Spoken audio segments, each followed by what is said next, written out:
నమస్తే. Welcome to Andhraprabha భక్తి. నేను మహాలక్ష్మి.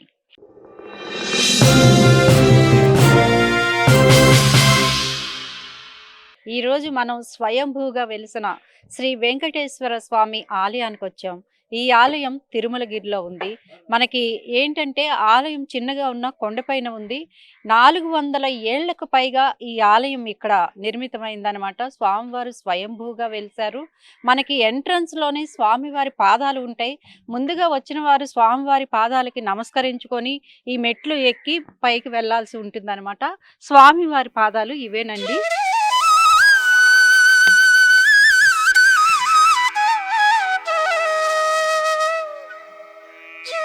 సో, ఎంతో అద్భుతమైన, ఆహ్లాదకరమైన వాతావరణంలో ఈ కొండపైన స్వామివారు వెలియడం అనేది చాలా మనకి ఆధ్యాత్మికంగా ఎంతో అనుభూతిని మనం చెందవచ్చు. ఎందుకంటే తిరుమల వెంకటేశ్వరుడు అనగానే మనకి అందరికీ ముందుగా గుర్తొచ్చేది మెట్లేనండి. ఇక్కడ కూడా అదే మెట్లు మనకి కనిపిస్తూ ఉన్నాయి. ఈ మెట్లెక్కి స్వామివారిని మనం దర్శించుకోవాల్సి వస్తుందన్నమాట. మరి మెట్ల పైకి వెళ్తున్నాము. మరి లోపల స్వామివారు విగ్రహం ఎలా ఉంది, ఏ రూపంలో ఉన్నారో మీకు అన్ని వివరంగా నేను చూపిస్తాను, రండి.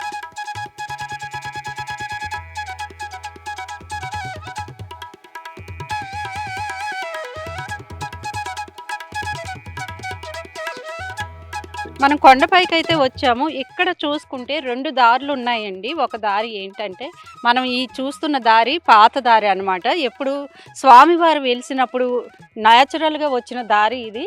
ఈ పక్కన చూసుకుంటే ఇంకొకటి భక్తుల సౌకర్యార్థం ఒక ఆయన దీన్ని డొనేట్ చేశారటండి. ఈ వేని స్టెప్స్ వేసి కొండపైకి, ఎందుకంటే కొంచెం పెద్దవాళ్ళు, చిన్నపిల్లలు, హ్యాండిక్యాప్డ్ ఇట్లా ఉంటారు కదండి, వాళ్ళ కోసం ఆ దారి అనేది కొంచెం అంత సౌకర్యవంతంగా లేదు కాబట్టి ఈ స్టెప్స్ని అయితే నిర్మించడం జరిగింది.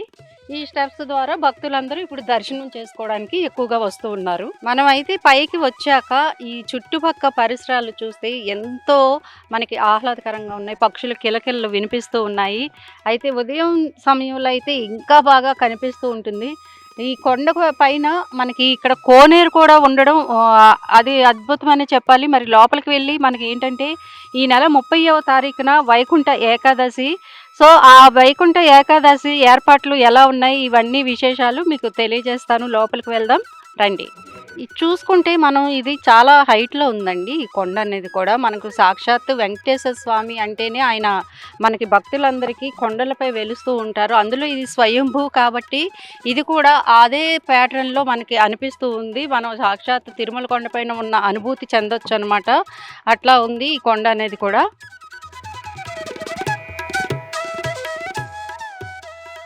మనం అయితే ఆలయం లోపలికి మనం వచ్చేసాము. ముందుగా ఏంటి అంటే కోనేరు దగ్గరికి ఎవరైనా సరే అప్పట్లో ఏంటంటే కాలు కడుక్కొని, కోనేరు ఉంటే కాలు కడుక్కొని స్వామివారిని దర్శించుకోవడం అనేది ఆనవాయితీగా ఉండేది.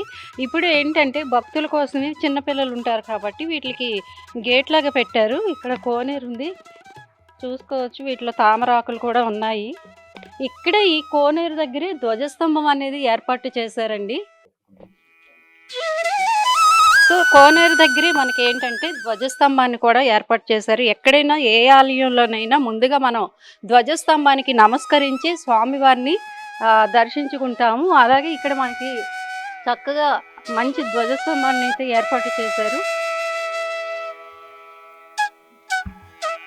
ఆలయం మాత్రం చాలా అద్భుతంగా ఉందండి. పచ్చగా చుట్టూ కొండలు, మంచి గాలి, వాతావరణం. మనం ఇక్కడ ఆధ్యాత్మికత కాదు, చక్కగా ప్రశాంతంగా కాసేపు ధ్యానం చేసుకోవడానికి కూడా ఈ ఆలయం అనేది చాలా చక్కగా ఉంటుందండి. వీకెండ్స్లో ఇక్కడికి వచ్చి స్వామివారిని దర్శించుకొని కాసేపు ఆ కొండపైన కూర్చొని చుట్టుపక్క పరిసరాలు అవి చక్కగా అలా చూసుకుంటూ ఉంటే మనసుకి ఎంతో హాయిగా కూడా ఉంటుంది. మరి ధ్వజస్తంభం ఎదురుగానే మనకి స్వామివారు ఉన్నారు. స్వామివారిని కూడా చూద్దాం. అయితే ధ్వజస్తంభం ఎదురుగా ఒక స్వామివారు, ఆయనే వెంకటేశ్వర స్వామివారు. అయితే మెయిన్ స్వయంభూగా వెలిసింది ఈయన కాదు, ఈయన నిర్మించబడ్డారు కాబట్టి ఆయన ప్రతిరూపాన్ని ఇక్కడ ప్రతిష్ఠించారనమాట. స్వామివారితో పాటు అలవేలు మంగ, లక్ష్మీదేవి, వీరి విగ్రహాలను కూడా ఉన్నాయి. ఇంకా ఉపాలయాలు ఎక్కడైనా ఉంటాయి కాబట్టి ఆ పక్కనే మనకి వినాయకుడు విగ్రహం కూడా ఉంది. ఇంకా ద్వారపాలకులు స్వామివారికి ఎక్కడైనా ఉంటారు. ద్వారపాలకులను కూడా ఇక్కడ పెట్టారు. అయితే మనం ఇందాక కోనేరు చెప్పుకున్నాం కదండీ! ఈ కోనేరులో చూడండి తాబేలు ఒక ఒడ్డునే ఉంది.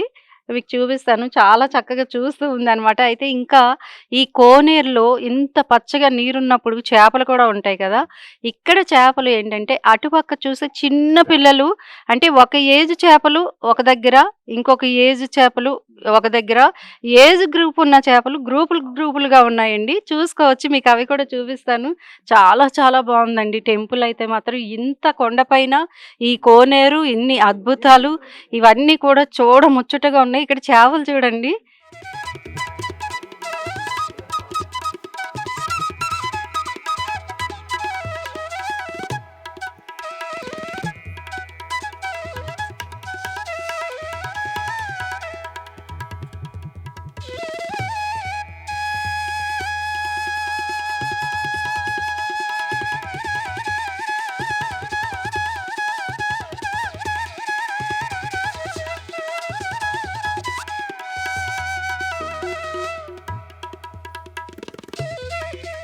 కోనేరు నుంచి మనం పైకి వస్తే మనకి స్వయంభూగా వెలిసిన ఆ గుడి అయితే కనిపిస్తూ ఉంది.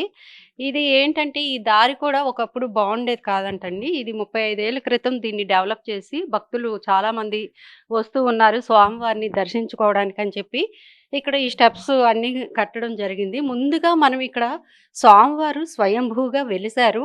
ఆయనతో పాటు ఇక్కడ మనకి శివయ్య కూడా ఉన్నారు. శివలింగం మనకి భూమి లోపలికి ఉందండి ఇక్కడ. నందిని కూడా పెట్టారు అందుకే. నిత్యం అభిషేకం జరుగుతూ ఉండాలి కాబట్టి పైన ఇక్కడ వాటర్ పోసి దీంట్లో ఆ శివలింగం మీద పడేటట్టుగా చేయడానికి ఇక్కడ పెట్టారండి. స్వామివారికి ఎదురుగానే ఉంది శివలింగం. మరి మనకి ఏంటి అంటే ఇది ఒక చిన్న గుహ. ఈ గుహలో స్వామివారు స్వయంభూగా వెలిసారు. అయితే మనకి ముందు ఉన్నది విగ్రహాన్ని పెట్టారనమాట. ఆ రాయిని వీళ్ళేంటంటే అసలు చెక్కు చెదరకుండా స్వామివారు ఏ విధంగానైతే వెలిసారో ఆ రూపాన్ని అలా వదిలేసి స్వామివారికి పూజలు చేస్తూ ఉన్నారు. పూజలంటే ఏమేం జరగాలో వెంకటేశ్వర స్వామికి ఉత్సవాలు కానివ్వండి, ఇంకా స్పెషల్ పండుగలు ఉంటాయి కదా! అవన్నీ కూడా స్వామివారికి నిత్యం దీపారాధనతో సహా అన్నీ చేస్తూనే ఉన్నారు ఇక్కడ వారంతా. చూసుకుంటే మనకి దూరం నుంచి రాయిలాగే కనిపిస్తుందండి. మనం నిర్మలమైన భక్తితో కళ్ళు మూసుకొని ఒక్కసారి స్వామివారిని తలుచుకొని మనం కళ్ళు ఓపెన్ చేసి చూస్తే స్వామివారి ముఖారవిందం అనేది మనకి దర్శనమిస్తుంది. అదంతా మన భక్తిలోనే ఉంటుందండి. చాలా చాలా బాగుంది ఆలయం. అయితే నేనైతే ఊహించలేదు ఆలయం అనేది ఇలా కూడా ఉంటుందా అని. ఫస్ట్ టైం మనం ఇలా గుహలో స్వయంభూగా వెలిసిన శ్రీ వెంకటేశ్వర స్వామివారిని దర్శించుకోవడం నేను కూడా చాలా ఆధ్యాత్మికంగా అనిపించింది నాకు. అందులో ఇది ధనుర్మాసం. సో, ధనుర్మాసంలో స్వామివారిని మనం దర్శించుకుంటే మనం చేసిన ఏవైనా పాపపుణ్యాలనేవి కూడా దీంట్లో మనకి లెక్కలోకి వస్తాయి కాబట్టి ఈ మాసంలో విరివిగా వెంకటేశ్వర స్వామివారిని దర్శించుకోవడం అనేది ఆనవాయితీగా వస్తుంది. అది మన హిందూ సాంప్రదాయం కూడా. మరి మనకి ఇంతటి విశిష్టమైన ఈ ఆలయాన్ని కోనేరులో పెరుగుతున్న తాబేళ్లు కానివ్వండి, చేపలు కానివ్వండి, పాములు కూడా ఉన్నాయి. ఇక్కడ 4 తాచుపాములు ఉన్నాయి. కానీ అవి భక్తులకి ఎలాంటి హాని కలిగించలేదని ఇక్కడ వారు చెప్తున్నారు. అవి అక్కడే ఉంటాయి కోనేరులో. అయితే ఇంతటి విశిష్టమైన ఈ ఆలయాన్ని మరి ఇలాగా దీన్ని పరిరక్షిస్తున్న వారు ఎవరు? అసలు ఎవరు దీన్ని చూస్తున్నారు? ఈ పూజ కైంకర్యాలు ఇవన్నీ కూడా ఎవరు స్వామివారికి నిత్యం దీపారాధన చేస్తున్నారు? ఆ విశేషాలు కూడా మనం తెలుసుకుందాము. వారు కూడా ఇక్కడ ఉన్నారు. వారితో మాట్లాడదాం.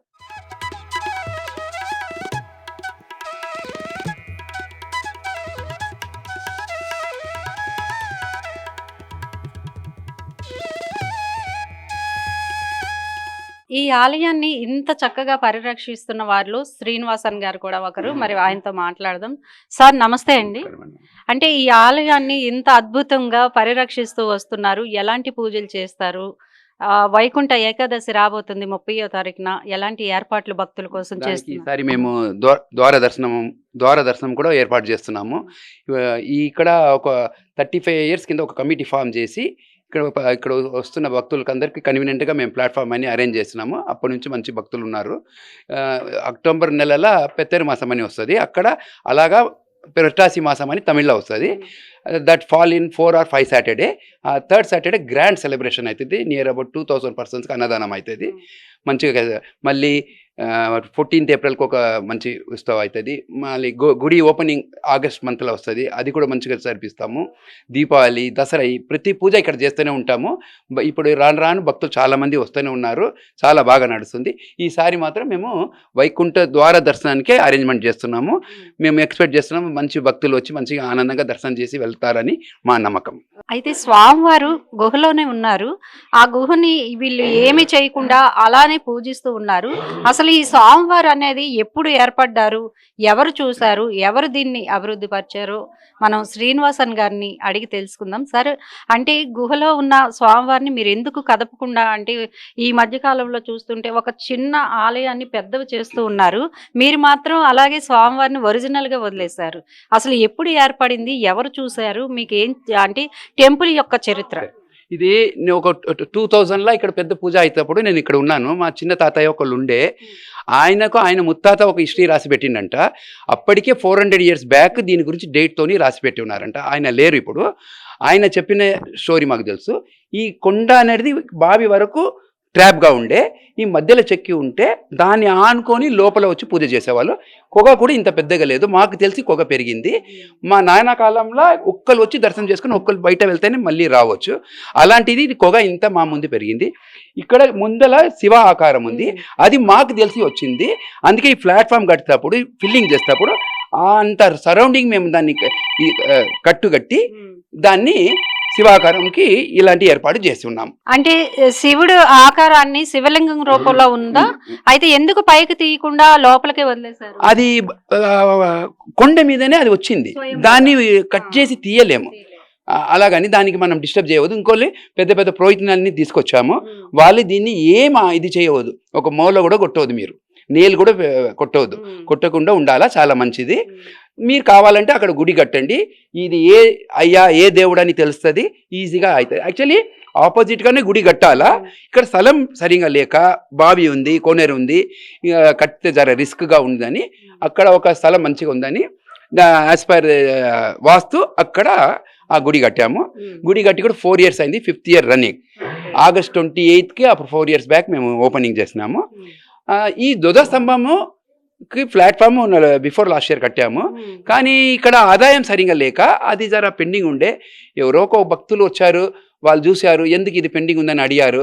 ఇలా మాకు ఫైనాన్షియల్ ప్రాబ్లం అంటే వాళ్ళు BHL టౌన్షిప్లో చెట్లు పెంచి వాళ్ళు ఒక చెట్టు మాకు ఇచ్చారు. That is cost of 5 lakhs rupees worth ఫ్రీగా ఇచ్చారు. దాన్ని మళ్ళీ ఒక 1 year వరకు దాన్ని ఎండబెట్టి దాన్ని సరిగా ఒక పొజిషన్కి తెచ్చి మళ్ళీ దాన్ని ప్రతిష్ట చేసాము. ఆ అవకాశం ఈ అయ్యా మాకు, మా కమిటీ వాళ్ళకి అందరికి ఇచ్చారు. మేము ఈ సేవ చేస్తూనే ఉంటాం. ఎన్ని గంటలకు ఓపెన్ చేస్తారు, ఎన్ని గంటలకి క్లోజ్ చేస్తారు? మార్నింగ్లో 5:30 to 6 బిట్వీన్ సతీష్, ఇంకా ఆయన కార్తీక్, రోషన్ ఇలాంటి వాళ్ళు అందరు వస్తారు, వాళ్ళు చేస్తారు. మాకు ఏ జర పెద్దగా అయింది, మేము మెల్లగా వస్తాము, వాళ్ళు యంగ్ యూత్ వచ్చి అన్నీ చేస్తారు. మళ్ళీ అది ఈ మెయిన్ గుడి అది ఇది తాళం వేసేస్తాము, ఎందుకంటే లోపల వెళ్ళి అన్నీ ఇది చేస్తారు భక్తులు, చెప్పొద్దని. ఈ మెయిన్ డోర్ గేట్ మాత్రం ఓపెన్గా ఉంటుంది, అక్కడ నుంచి వచ్చి దర్శనం చేసుకొని పోవచ్చు. ఈవినింగ్ 6 o'clock ఇంకొక భక్తులు డ్యూటీ నుంచి డైరెక్ట్ వచ్చి అన్ని జర వాష్ గీజ్ చేసి, పాటలు వేసి, వాష్ చేసి కొంతసేపు ఉండి తాళం వేసి, అంటే 7 to 7 గుడి ఎప్పుడు వచ్చి దర్శనం చేసుకోవచ్చు. ఉదయం బిఫోర్ 7కి వస్తే అయ్యగారు సాటర్డే ఉంటారు, అప్పుడు ఓపెన్గా చూసి దర్శనం చేసుకోవచ్చు, ఆరతి అన్నీ ఉంటుంది. ఇప్పుడు మేము 3 months కింద నుంచి ఎవ్రీ ఫస్ట్ సండే అన్నదానం స్టార్ట్ చేసినాము. ఇప్పటికి 2 అయింది, 3వది ఈసారి వచ్చే నెల అవుతుంది. వైకుంఠ ఏకాదశి ద్వార దర్శనం అయిన తర్వాత నెక్స్ట్ డేనే మేము అన్నదానం పెట్టేది. ఈసారి ఏదో ఏకాదశి 2 రోజు పడింది, ఇంకోటి 1st Januaryకి చాలామంది భక్తులు వస్తున్నారని ఆ రోజు అన్నదానం పెడుతున్నాం. వీఆర్ ఎక్స్పెక్టింగ్ టు సతీష్ గారు చెప్పినట్టు 1000 to 1500 ఎక్స్పెక్ట్ చేస్తున్నాము.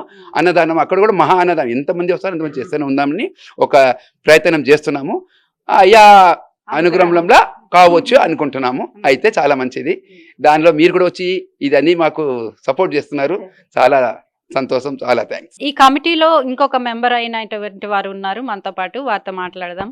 సార్, మీ పేరు చెప్పండి. నా పేరు కార్తికేషన్. అంటే ఇక్కడ ఆలయంతో పాటు పెద్ద ఎత్తున కోనేరు కూడా అద్భుతంగా ఉంది. మెయిన్‌గా ఆధ్యాత్మికత అనే కంటే ప్రకృతి పరంగా కూడా చాలా బావుంది. ఎలా మెయింటైన్ చేయగలుగుతున్నారు ఇక్కడ? ఇక్కడ ఇది కోనేరు ఉండేది, ఇది వర్షం నీళ్ళు అనమాట. ఇది 365 డేస్ ఈ వాటర్ ఇక్కడనే ఉంటదన్నమాట. సో మా ఈ గుడికి స్వయంభూ వెంకటేశ్వర స్వామి గుడి ఇక్కడ అన్నికి క్లీనింగ్ చేసేది, ఇక్కడ చెట్లుకి ప్లాంటింగ్ అన్ని చేసేది, అన్ని వాష్ చేసేది, అన్నిటికీ ఈ నీళ్ళే వాడతాం అనమాట. ఇది జస్ట్ నీళ్ళనే కాదు, ఇది ఒక పవిత్రమైన నీళ్ళని భావించి మేము ఆ నీళ్ళని చాలా అన్ని విధాలుగా మేము యూస్ చేసుకుంటాం. ఎవరికైనా మంచి గురించి ఉండని, ఎవరికైనా ఇక్కడ నుంచి దేనికైనా పార్సల్ పంపించని ఉండని, అలాంటివి ఒక డివైన్ వాటర్ అనమాట. 365 డేస్ ఉంటుంది. ఈ వాటర్లో చాలా ఫిషెస్ ఉంటాయి, తాబేలు ఉంది, పాములు ఉంది, కప్పలు ఉంది, చాలా అన్ని ఉంది. ఇదేమంటే వచ్చే పబ్లిక్ని ఎక్కువ మంది అట్రాక్ట్ చేస్తారు అనమాట. ఇదేమంటే ఒక గుడిలో ఉన్న ప్లేస్లా ఇలాంటి ఒక వాటర్ యానిమల్స్ని ఒక సింబల్ అనమాట. అంటే మీరు తెచ్చి వేసారా లేకపోతే ఆ వాటంతట అవే వచ్చాయి? ఇది ఫిషెస్ ఏమంటే ఈ ఫిషెస్ ఎన్నో వాటర్ ఎప్పుడు ఉందో అప్పుడు నుంచి చాలా టైం నుంచి ఫిషెస్ ఉందన్నమాట. టాటాయిస్ ఏమంటే ఇప్పుడు అన్ని తీసుకుని వచ్చి వదిలేనమాట. అప్పటి నుంచి ఇలా అది పెరిగిపోతుంది. ఇంకా పాములు ఇక్కడ న్యాచురల్ గా ఉంది, ఇది ఎందుకంటే ఇది హిల్లీ రీజన్ కదా, క్లిఫ్ అన్ని. సో బయట నుంచి ప్లేసెస్ నుంచి వచ్చి ఇక్కడ ఉంటుంది అనమాట. పాముల వల్ల ప్రమాదం ఏం లేదు. చెప్పాలనుకుంటే ఇప్పుడు మేము పని చేసేటప్పుడు, సేవ చేసేటప్పుడు ముందు మేము వస్తే ఇక్కడ పనుకుంటది, మేము ఏమైనా బాసలను తోమడం, దేవుడిది ఇది వాష్ తోమడానికి పోతే చూస్తుంది, వెళ్ళిపోతుంది. మళ్ళీ మేము బయట వచ్చేసిన తర్వాత అది మళ్ళీ వెనకాల వస్తుంది. ఇలా మేము అలా అండర్స్టాండ్ చేసుకుని ఆటలు ఆడుకుంటుంది. అప్పుడప్పుడు ఏం చేయదు. ఇన్ఫాక్ట్ ఇక్కడ లోపల ఆ టైంలో స్విమ్మింగ్ అని చేసేటప్పుడు, క్లీన్ చేసేటప్పుడు కూడా అది పక్కనే ఉంటుంది అనమాట. లోపల నుంచి పోయి అలా వెళ్తూ ఉంటాం ధైర్యంగా. మాకు రోజు చూసేది ఇదంతా. కొత్తగా వాళ్ళు చూసే అంటే భయం ఉంటుంది. ఇక్కడ మేము రోజు చూసే వాళ్ళు, మాకేం భయం లేదనమాట. ఇన్ఫాక్ట్ దానికి మేము ఫ్రూట్స్, పండ్లు, ఇంకా అది నువ్వులు, దాన్ని బ్రెడ్ స్క్రమ్స్ అన్ని మేము పెడతాం అనమాట. సో ఇది ఏమంటే ఒక అట్రాక్టివ్ గా టెంపుల్ ఉంది. చాలా మంది దేవుడితో పాటు ఇది చూడడానికి కూడా వస్తారు. ఇదన్నీ ఒక న్యాచురాలిటీ, ఒక డివైనిటీ ఇక్కడ మెయింటైన్ అంటే క్రియేట్ చేస్తుంది ఒక ఆరా. సో చాలా పవిత్రమైన డివైన్ ప్లేస్ లా ఇలాంటి విషయం చూడడానికి ఇది వెరీ ఆబ్వియస్. మరి కమిటీ మెంబర్స్ లో ఇంకొక ఆయన ఉన్నారు మనతో పాటు, వారిని అడిగి తెలుసుకుందాం ఇక్కడ పూజలు ఇవన్నీ ఎట్లా జరుగుతున్నాయి అని చెప్పి. సార్ నమస్తే అండి, మీ పేరు? నా పేరు సతీష్ కుమార్ అండి. అంటే ఇక్కడ మరి వైకుంఠ ఏకాదశి రాబోతోంది, ఎలాంటి ఏర్పాట్లు చేస్తున్నారు? అట్లాగే నిత్యం పూజ ఎవరు చేస్తారు? ఇక్కడికి వచ్చి దీపం ఎవరికి, స్వామివారికి ఎవరు పెడుతున్నారు? నేను ఇంకా ఇప్పుడు ఇంతకు ముందు కార్తికేషన్ మాట్లాడినారు కదా, నేను ఇంకా రోజు సాటర్డే, సండే, మండే ఒక 4 ఉన్నారనమాట సేవకులు. కార్తిక్, రోషన్, నిత్యానందన్ అని ఉన్నారు. వాళ్ళు ఎవ్రీడే మార్నింగ్ దీపారాధన చేస్తే ఈవినింగ్. సాటర్డే ఒక రోజు, ప్రతి రోజు ఎవ్రీ మంత్ సాటర్డే అయ్యగారు వస్తారు. అయ్యగారు వచ్చి అభిషేకం బదిలీ చేసేస్తారు. అంటే ఇప్పుడు వైకుంఠ ఏకాదశి రాబోతుంది, ఎలాంటి ఉత్సవాలు అంటే భక్తుల కోసం ఎట్లాంటి ఏర్పాట్లు అనేవి చేశారు? అండ్ ద్వార దర్శనం కూడా మేము ఏర్పాటు చేస్తున్నామండి. మోస్ట్లీ ఆ రోజు ఒక 1000-2000 మెంబర్స్ వచ్చే అవకాశం ఉంది. ఎందుకంటే బ్యానర్స్ ప్రతి చోటు పెట్టాము. Lal Bazar some location temples ఏరియాలో పెట్టాము. ఆ రోజు మంచి అరేంజ్మెంట్ చేస్తున్నాం అన్నమాట. చేస్తున్నాము. 1 తారీఖు నాడు అన్నదానం కార్యక్రమం కూడా చేస్తున్నామండి. అయితే ఈ ఆలయాన్ని ఫస్ట్ గా కనుక్కున్నది వీరి నాన్నగారేనండి. ఆయన చెప్పడం వల్ల ఈ ఆలయం అభివృద్ధిలోకి వచ్చింది. మరి వీరి మాటల్లో ఎలా కనుక్కున్నారు, ఏం జరిగింది అంతా వీరి మాటల్లో కనుక్కుందాం. సార్ నమస్తే అండి, మీ పేరు? ఇలవరసన్. అయితే ఈ ఆలయాన్ని మీ నాన్నగారే ముందుగా చూశారు అని చెప్తూ ఉన్నారు. అప్పుడు ఎట్లా ఉండేది ఆలయం? ఇప్పుడంటే అన్ని సౌకర్యాలు ఉన్నాయి కాబట్టి భక్తులు ఈజీగా వస్తున్నారు. అప్పుడు అసలు మెట్లు అవి ఉండేవా? ఎట్లా వచ్చేవారు భక్తులు? మేడం నమస్తే. ఫస్ట్ ఆఫ్ ఆల్రెడీ మా ఫాదర్స్, గ్రాండ్ ఫాదర్స్ అందరూ ఉండే. ఇంతకుముందు మా ఫాదర్ వాళ్ళు ఇక్కడ పైకి వచ్చి ఒక గుడికి వచ్చి దర్శనం చేసేవాళ్ళు. వాళ్ళు తర్వాత మేము చైల్డ్హుడ్స్ ఆ టైం నుంచి మేము వచ్చేవాళ్ళం, వాళ్ళ వెంబడి వచ్చేవాళ్ళం. అప్పుడైతే నడవనికి వీధి లేదు, దారి లేదు, ఏమి లేదు. ఇప్పుడైతే తర్వాత మా యంగ్స్టర్స్ అంతా ఒక 9 మెంబర్స్ అంతా కలిసి గుడికి ఏదైనా ఇది చేద్దామని యంగ్స్టర్స్ అన్నీ కలిసి ఇది చేసినాం. అప్పుడు ఒక జస్ట్ కలిసి ఇది చేసినాం. దాని తర్వాతనే ఇంకా మా ఎంబడే ఉన్న కొలీగ్స్ అన్ని వాళ్ళని తీసుకొచ్చి ఇంతవరకు తీసుకొచ్చినాం. అంటే అప్పటికి ఇప్పుడు చాలా మార్పులు. వన్ ఆఫ్ ద మా ప్రాబ్లం ఏంటంటే నీళ్లు లేవు పబ్లిక్. మీ ద్వారా ఏదైనా ఎవరైనా స్పాన్సర్స్ ఎవరైనా వస్తే బోరింగ్ వేపిస్తే నీళ్లు గురించి కొద్దిగా ప్రయత్నం చేస్తే జస్ట్. మరి ఇక్కడికి మేము వచ్చిన దగ్గర నుంచి చూస్తూ ఉన్నాము, భక్తులు అయితే కంటిన్యూగా వస్తూనే ఉన్నారు. మరి వారు ఎట్లా ఇక్కడ స్వామివారిని దర్శించుకొని ఏం అనుభూతి చెందారో వారి మాటల్లోనే విందాం. నమస్తే అండి. నమస్తే అండి. శ్రీ శ్రీనివాస గోవింద. మేము ఇక్కడ చూడాలనే వచ్చాము.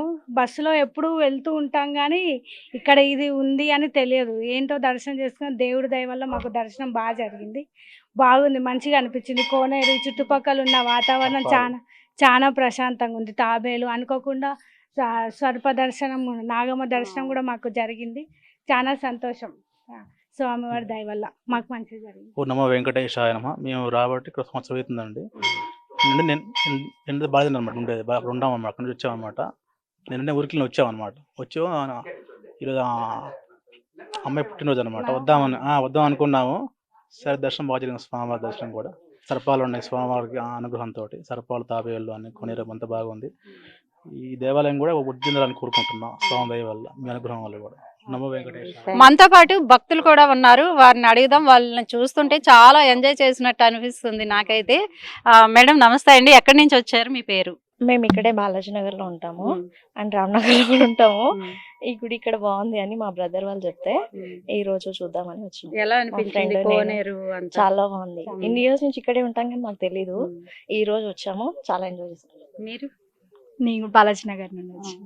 ఎలా అనిపించింది టెంపుల్? చాలా బాగుంది. అంటే ఇప్పుడు వరకు నాకు ఇష్టమైన దేవుడు వెంకటేశ్వర స్వామి. అందుకే ఎక్కడ ఉంటే అక్కడికి వెళ్ళిపోతానే ఉన్నా. స్నేక్ చూసినాం, ఇంకా ఎక్సైటెడ్ ఉంది. చాలా బాగుంది. అందులో ఇది ధనుర్మాసం, స్వామి అవును, దర్శనం ఇచ్చేసిండు మాకు. మంచిగా చాలా బాగుంది. మళ్ళీ ప్రశాంతంగా ఉంది. స్వయంభూ కదా, చాలా బాగుంది. పీస్ఫుల్ ఉంది. ఏ టెన్షన్స్ మంచిగా వస్తాయి కూర్చొని పోదు మంచిగా. సో ఇక్కడ అంటే పెద్దవాళ్ళు ఇంకా మరి మొక్కులు మొక్కుకున్న వాళ్ళు వీళ్ళంతా వస్తున్నారు, కానీ వీళ్ళతో పాటు యూత్ జనరేషన్ కూడా ఈ ఆలయాన్ని చూసేందుకు వస్తున్నారు. మనతో పాటు ఇద్దరు అమ్మాయిలు ఉన్నారు, వారిని అడిగి తెలుసుకుందాం. హాయ్, మీ పేరు? హాయ్, నా పేరు పావని. నా పేరు సిరి. ఎలా అనిపించింది టెంపుల్ రావడం, కోనేరు ఇవన్నీ? చాలా బాగుంది చూడడానికి, బాగుంది. టెంపుల్ ఆర్కిటెక్చర్ చాలా సింపుల్ గా ఉన్నా చాలా positive energy and calm atmosphere ఉంది ఇక్కడ. చాలా పీస్ఫుల్ గా అనిపిస్తుంది మైండ్. అవన్నీ చూసినాం, స్నేక్స్ అన్ని చూసాం. అసలు మెయిన్ కాన్సెప్ట్ అయితే కోనేరు ఇంకా టర్టాయిస్ చాలా బాగుంది. ఇంకా ఆ వాటర్ మధ్యలో టెంపుల్ ఉంది, చాలా పీస్ఫుల్ అండ్ కామ్ అట్మాస్ఫియర్, చాలా బాగుంది. స్వయంభుగా వెలిచారు, అది కూడా చాలా బాగుంది. ఈ ఆలయం యొక్క విశిష్టత తెలుసుకోవాలి అంటే చాలా పెద్ద హిస్టరీనే ఉందండి. ఏంటి అంటే అసలు మనం తమిళనాడు నుంచి మనం విడిపోక ముందు నుంచి ఇక్కడ ఉన్న తమిళియన్స్ దీన్ని కమిటీగా ఏర్పడి ఈ ఆలయాన్ని డెవలప్మెంట్ చేస్తున్నారు. పెద్దవాళ్ళతో పాటు యూత్ వాళ్ళు కూడా ఎవరి జాబులు వాళ్ళు చేసుకుంటూ ఈ ఆలయాన్ని పరిరక్షిస్తూ వస్తున్నారు. తమిళియన్స్ కాబట్టి వాళ్ళు ఏంటంటే వెంకటేశ్వర స్వామికి పెద్ద భక్తులైన సంగతి మనం అందరము ఉంటాము, వాళ్ళు ఏంటంటే ఇంకా ఎక్కువగా ఉంటూ ఉంటారు తమిళనాడులో. సో అదనమాట ఇక్కడ. అలాగే ఏంటి అంటే చాలా ప్రశాంతతతో కూడిన భక్తులైతే వస్తూనే ఉన్నారు. చాలా బాగుంది ఆలయాన్ని. ఇక్కడ ఈ కొండ దగ్గర మనం కూర్చొని ప్రశాంతంగా కళ్ళు మూసుకొని ధ్యానం చేసుకోవచ్చు, పీస్ఫుల్ గా ఉంది. అందులో స్వయంభూగా ఆ గుహ గురించి కూడా మనం చెప్పాలండి. ఫస్ట్ అప్పుడు అసలు స్వామివారు వెలిసినప్పుడు చిన్న గుహ ఉండేదంట. ఆ గుహ రాను రాను స్వామివారు లోపలికి వెళ్తూ గుహ అనేది వెడల్పు అవుతూ వస్తుంది. సో ఇప్పుడైతే ఒకరు వెళ్ళి పూజ చేసుకొని వచ్చే దారి ఉంది, కానీ అప్పుడైతే అది కూడా లేదంటే ఇదంతా కొండ ఉండేది. బయట నుంచే భక్తులు దండం పెట్టుకొని వెళ్ళేవారంట. సో చాలా మహిమ గల స్వామివారు, స్వయంభూగా వెలిసిన వెంకటేశ్వర స్వామి. ఎవరైనా రాని వాళ్ళు ఉంటే ఇక్కడ చక్కగా తిరుమలగిరికి స్వయంభూ వెంకటేశ్వర స్వామివారిని వచ్చి దర్శించుకొని తమ కోరిన కోరికలు తీర్చే స్వామి వెంకటేశ్వర స్వామి మనందరికీ తెలుసు. చక్కగా దర్శనం చేసుకొని ఇక్కడ పిల్లలతో చక్కగా ఎంజాయ్ చేస్తూ వెళ్ళొచ్చండి. ఇది ఇలాంటి విశేషాలతో మేము ముందుకు వస్తూ ఉంటాము. చూస్తూనే ఉండండి ఆంధ్రప్రభ భక్తి.